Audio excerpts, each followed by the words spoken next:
दो कौमी नज़रिया, ठीक है। पाकिस्तान क्यों बना, ये इसके पीछे एक बड़ी लॉन्ग डिबेट हो सकती है, जिसमें आप उस दौर की geopolitical, economic, world war, international politics, 1000 चीज़ें अपने बच्चों को पढ़ा सकते हैं। आप क्या प्रेफर करते हैं पढ़ाना? दो कौमें रहती थी, एक थे हिंदू, एक थे मुसलमान, एक का हीरो दूसरे का विलन। उनकी इबादत गाहें, उनकी इमारतें तंग व तारीक, हमारी इबादत गाहें, हमारी इमारतें खुली। और एक तासुर दिया जाता था कि हम बहुत खुले दिल के लोग हैं, हम बड़े कुशादा हैं, हमारी सब चीजें परफेक्ट थी।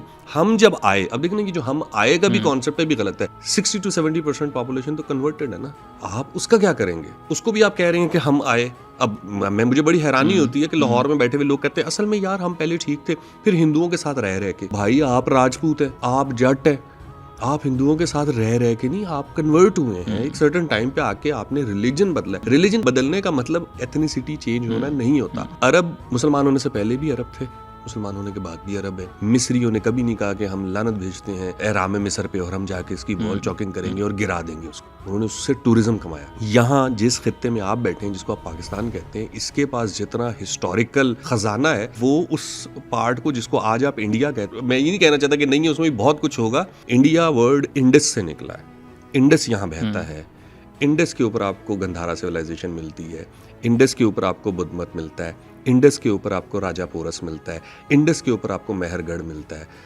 इंडस के ऊपर ही आपको फिर मुस्लिम इन्वेजन मिलती है। ये सारी इस रीजन में आ रही है ना। तो आप इस हिस्ट्री को पूरे का पूरा वाइट वॉश कर देंगे, और यही रीजन है कि फिर हमने एक ऐसी कौम जवान की हुई है कि जो खिलाड़ियों को, अदाकारों को, किसी को भी जो उसने जज करना है, उसका स्केल ही रिलीजन है।